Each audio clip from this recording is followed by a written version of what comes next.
A long time ago, I met a young man around my age. He seemed to envy others unlike him. At the time, I could not understand him or his words, for all I saw was a frail young man.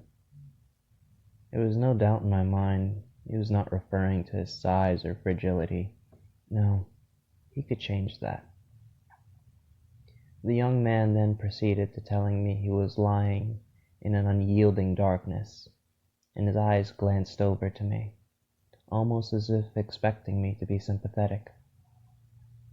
Alas, I nodded in disapproval, for I did feel his pain, but, unlike him, I was sinking freely into the darkness, awaiting a savior of some sort. The young man explained to me that he had been fighting off a disease, one that rendered even hope powerless to stop it. I could not understand or even begin to know what he was facing, but I could tell by his smile he preferred it that way. I began to grip my fist. He fell silent, and then began again, softly telling me there was nothing I could do to save him. He then told me he had not spoken to anyone his age in a long time. I wasn't surprised. He was wise beyond his years.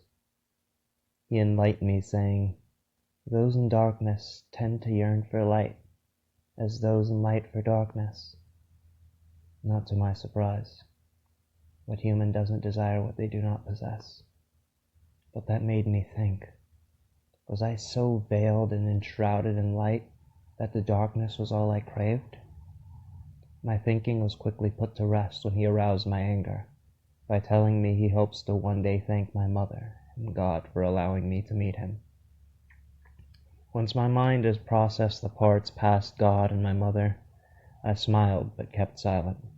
Every word I could hear him speak was crucial, sacred even. My happiness scattered when he cast me away, saying, "Those with life shouldn't waste it among the dead, so please, don't come back." He then dismissed me.